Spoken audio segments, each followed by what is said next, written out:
غیر متوازن حکومتی اور سیاسی پالیسیاں بھی رہی ہیں، جن کا سب سے زیادہ شکار اور متاثرین میں سب سے زیادہ اگر شمار کیا جائے تو وہ بلوچ خاتون ہے، کیونکہ وہ تعلیم اور صحت کی بنیادی سہولتوں سے مجموعی طور پر اب تک محروم نظر آتی ہیں۔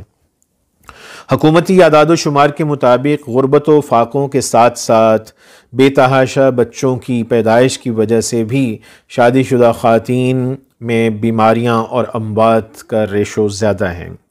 بلوچستان میں 7300 افراد پر مشتمل ایک ڈاکٹر ہے، اور اندازہ ہے کہ جس میں سے 100 میں سے صرف 15 خواتین جو ہیں یہ ڈاکٹر موجود ہیں، جو کہ زیادہ تر ان کی کنسنٹریشن شہری علاقوں تک محدود ہیں۔ دیہی علاقے جو شہر سے خاصے دور ہیں، اتنی زیادہ شرح اموات اور بیماریاں ہیں جس سے اندازہ لگایا جا سکتا ہے کہ مجموعی طور پہ صحت اور تعلیم کی کیا صورتحال ہو سکتی ہیں۔ قابل ذکر بات یہ ہے کہ قبائلی رسوم و رواج اور روایتی شرم و حیا کی وجہ سے بھی خواتین اپنے جو پرسنل ایشوز ہیں ان سے عمومی طور پہ نابلد ہیں، یا پھر مرد ڈاکٹر اور دیگر طبی اسٹاف سے بات کرنے سے فطری طور پر وہ گریزاں بھی رہتی ہیں۔ ناظرین، اس ساری صورتحال کے باوجود تصویر کا ایک دوسرا بڑا اہم رخ ہے، اور وہ یہ ہے کہ دور حاضر میں ایک بڑی مختلف صورتحال بھی ہمیں نمایاں ہوتی نظر آتی ہیں۔ عام تاثر کے بالکل برعکس دیگر صوبائی علاقوں کے مقابلے میں ہمیں بلوچ قوم کے اندر عورت اور مرد کی اہمیت اور مقام میں کوئی بنیادی تفریق یا ڈسکریمنیشن نظر نہیں آتی ہیں، نہ ہی ہمیں بلوچ معاشرے کے اندر عزت کے نام پر قتل اور فرسودہ رسوم کاروکاری صرف خواتین کے قتل تک ہی محدود ہو جاتی ہیں۔ یعنی وہاں پر ہمیں چوری اور بے ایمانی کے نتیجے میں قبائلی رواج کے مطابق مرد ہو یا عورت سزا دونوں کے لیے برابر نظر آتی ہیں، یہاں تک کہ بلوچ معاشرے میں وراثت میں بھی حصہ برابری کی بنیاد پر ہی ہوتا ہے۔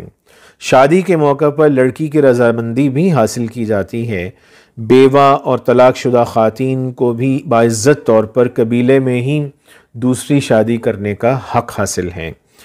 دنیا میں مرد پرور معاشروں میں خاتون عموماً ثانوی حیثیت رکھتی ہے، مگر ہمیں بلوچستان میں صورتحال بہت بہتر نظر آتی ہے۔ یہاں پر عورت گھر اور خاندان میں مکمل اور مطلق العنان حیثیت رکھتی نظر آتی ہیں۔ بلوچ قبائلی نظام میں ماں بچوں کی پرورش اور کردار سازی میں، جیسے میں نے پہلے بھی عرض کیا، بنیادی کردار ادا کرتی نظر آتی ہیں۔ حالیہ برسوں میں میڈیا کی وجہ سے بھی ایک واضح تبدیلی نظر آ رہی ہے، اور قبائلی رسوم و رواج کے ساتھ تعلیم، خصوصاً لڑکیوں کی تعلیم میں بھی نمایاں اضافہ دیکھنے میں آ رہا ہے۔ ایک رپورٹ کے مطابق میڈیکل کالجز میں لڑکیوں کے داخلے میں واضح اضافہ نظر آیا ہے، جس کے نتیجے میں خواتین معالجات میں بھی اضافہ ہوا ہے۔ دوسری طرف کھیل کے میدان میں ہر 11 میں سے 6 لڑکیاں ایک سروے کے مطابق قبائلی علاقوں سے تعلق رکھتی ہیں۔ اس کے ساتھ ساتھ ملکی سیاسی حالات میں تیزی سے رونما ہوتی ہوئی تبدیلی نے بھی قبائلی خواتین کو بھی سیاست اور حکومت میں شامل ہو کر ملکی دھارے میں شامل کر لیا ہے۔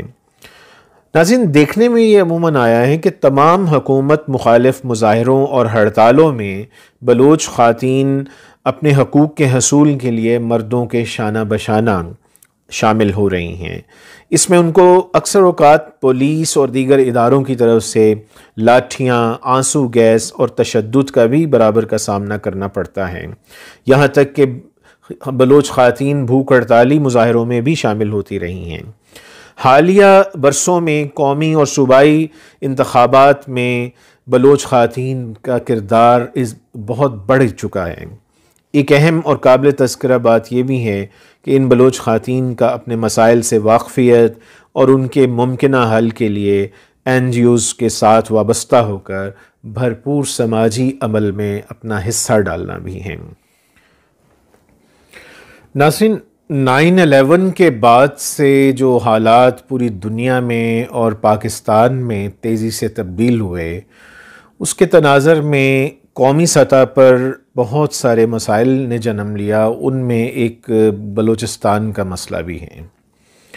یہ ایک تلخ سچ ہے کہ بلوچستان اس وقت پاکستان کی قومی یکجہتی کے لیے ایک بہت بڑا سوالیہ نشان بن چکا ہے۔ اس کے تناظر میں، اس کے پس منظر میں بلوچ ریزسٹنس موومنٹ یعنی بلوچستان کی جو مزاحمت کی جو تحریک ہے، اس کے کردار کا ہمیں بڑا مؤثر انداز سے جائزہ لینا چاہیے۔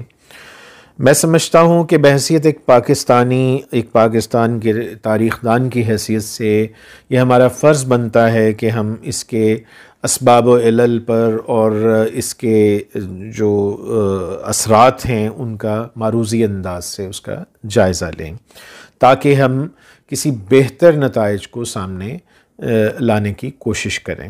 ناظرین، کئی سالوں سے چلنے والی بلوچ تحریک نے ایک بڑا اہم موڑ لیا ہے، اور یہ موڑ فرزانہ مجید کے 2014 میں کیے گئے لانگ مارچ اور پھر کریمہ بلوچ کی جو ریزسٹنس کی جو تحریک تھی اس سے شروع ہو کر آج ہزاروں بلوچ خواتین کی شراکت سے متحرک بن چکا ہے۔ یہ بات حقیقت ہے کہ یہ بلوچ خواتین ہی ہیں جو گمنام ہیروئن کے طور پہ ابھرتی ہوئی نظر آ رہی ہیں، اور انسانی اور سیاسی بحران کے اس پس منظر میں مزاحمت کی ایک نئی تصویر پیش کر رہی ہیں۔ بلوچ قوم پرست سیاست نے کئی دہائیوں سے اپنے لوگوں کو مختلف سرگرمیوں کے ذریعے سے حقوق کے تحفظ کے لیے متحرک کر رکھا تھا۔ بالاچ بلوچ کی موت یا بلوچستان کے ایک طبقے کی نظر میں ان کی شہادت کے بعد سے اس تحریک میں بہت زیادہ جان پڑ چکی ہیں۔ بلوچ یکجہتی کمیٹی کے زیر سایہ بالاچ بلوچ اور دیگر 3 زیر حراست نوجوانوں کی ماورائے عدالت موت نے 23 نومبر 2023 میں تربت شہر سے احتجاج کا ایک سلسلہ شروع کیا۔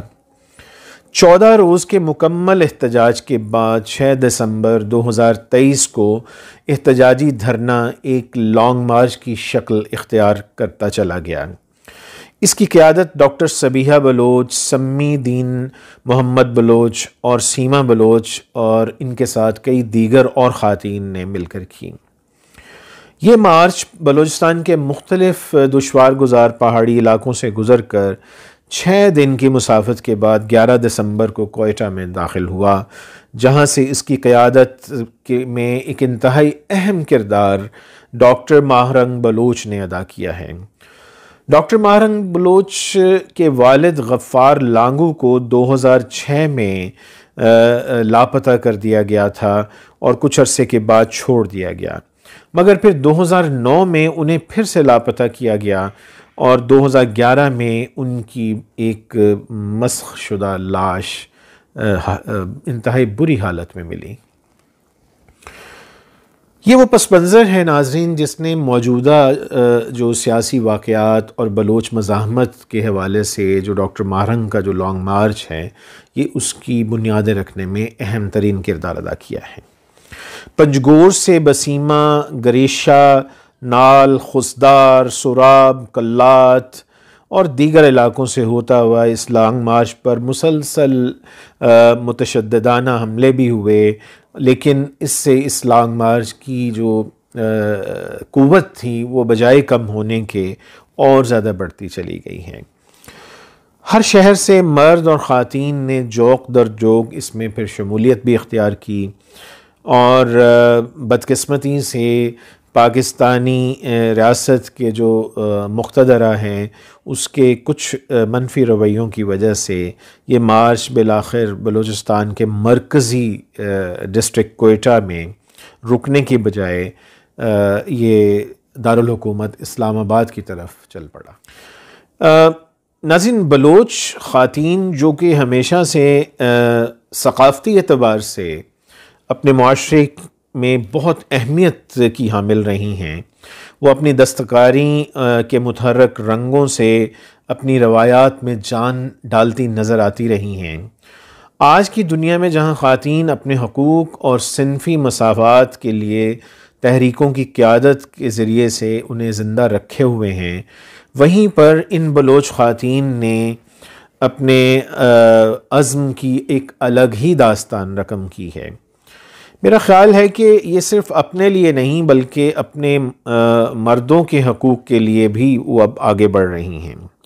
ان کی یہ آوازیں مضبوط سے مضبوط تر ہو رہی ہیں اور اپنے لاپتہ بھائیوں کے لیے انصاف کا مطالبہ کرتی نظر آ رہی ہیں۔ ریاست کے جو صاحب اقتدار لوگ ہیں ان میں سے کچھ لوگ اپنی ناعاقبت اندیشانہ پالیسی کے نتیجے میں عوام اور ریاست کے درمیان خلیج میں اضافے کا باعث بنتے چلے آ رہے ہیں۔ ایسی صورت میں آئین کے حوالے سے اور پاکستان کی ریاست کی قومی یکجہتی کے حوالے سے بہت سارے سنجیدہ سوالات اور خطرات سامنے آ رہے ہیں۔ ناظرین، بلوچستان کی یہ خواتین کیا مطالبہ کر رہی ہیں؟ ان کی بات کیا ہے؟ وہ کہنا کیا چاہتی ہیں؟ میں سمجھتا ہوں کہ پاکستان کے ہر شہری اور ہم سب کا یہ بنیادی انسانی فرض بھی ہے کہ ہم سب سے پہلے ان کو سنیں اور دیکھیں یہ کہنا کیا چاہتی ہیں۔ اب تک کی دستیاب جو میرے پاس معلومات ہیں اس کے مطابق بلوچ حالیہ مزاحمتی تحریک دراصل ان کا یہ موقف ہے کہ یہ بلوچستان کے اندر ان کی نسل کشی کی جا رہی ہے۔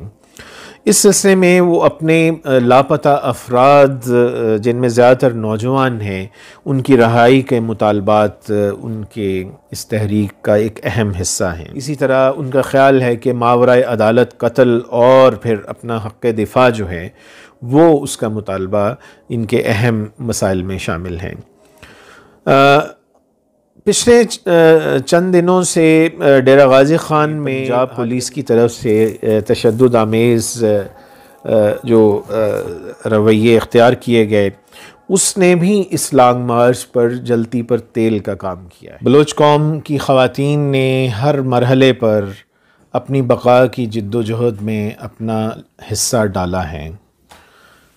مثال کے طور پہ 27 اکتوبر 2013 میں بلوچستان کی تاریخ کا شاید طویل ترین لانگ مارچ کوئٹہ سے کراچی براستہ سندھ پنجاب سے اسلام آباد کی طرف کیا گیا۔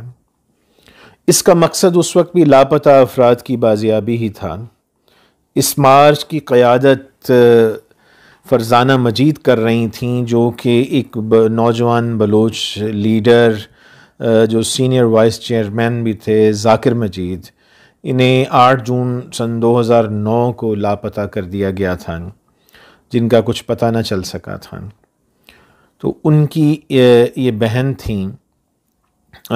اس مارچ میں سمی دین محمد بلوچ اور ڈاکٹر دین محمد بلوچ کی بیٹی جو اس وقت صرف 14 سال کی تھیں، ان کے والد کو اورناچ ہسپتال سے 2009 میں اٹھایا گیا تھا جو لاپتہ کر دیے گئے تھے۔ یہ بھی اس لانگ مارچ میں شامل تھیں۔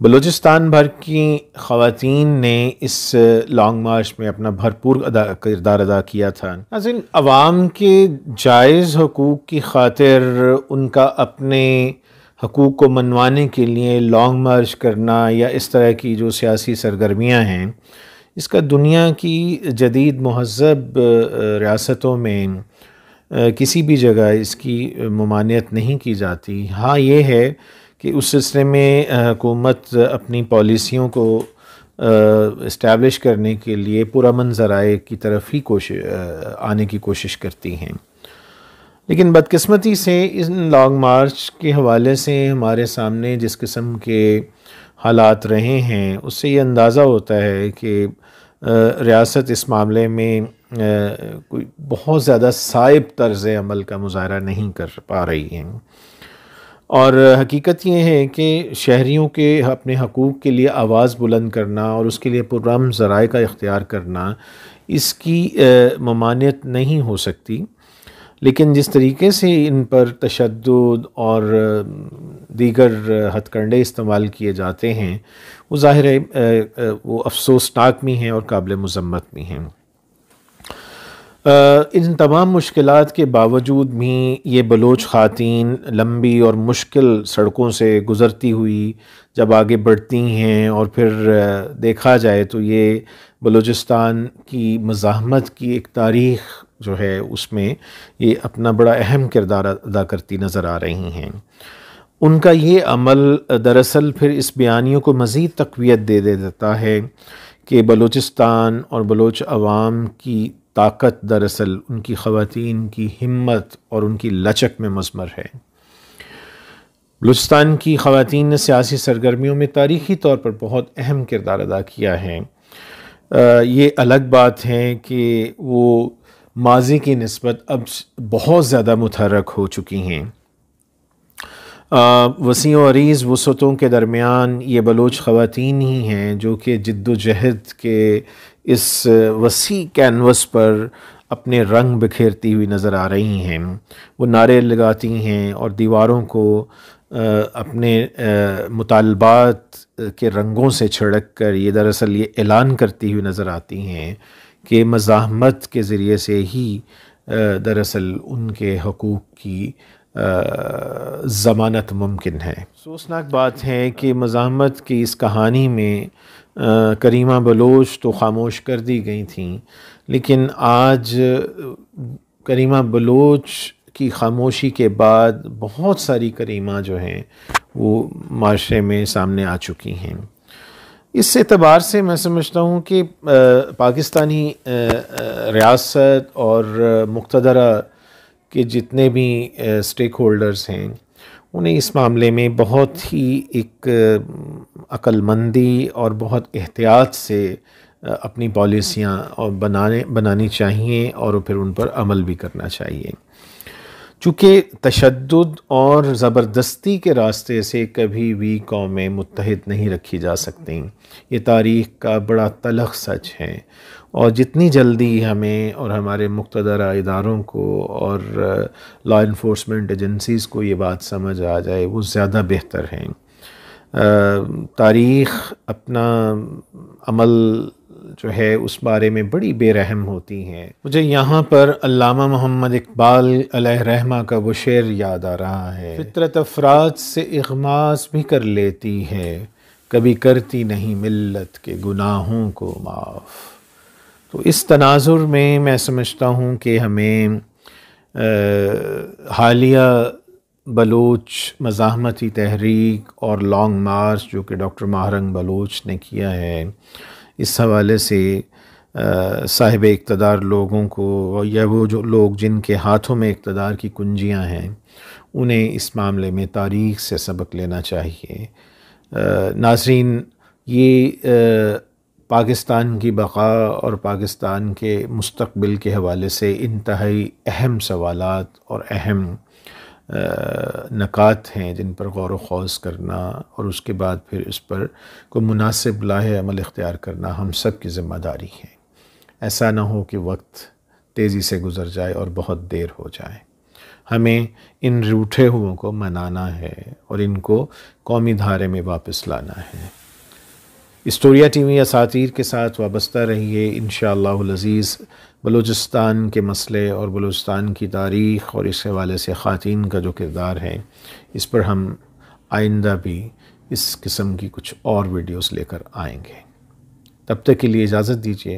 السلام علیکم ورحمۃ اللہ وبرکاتہ۔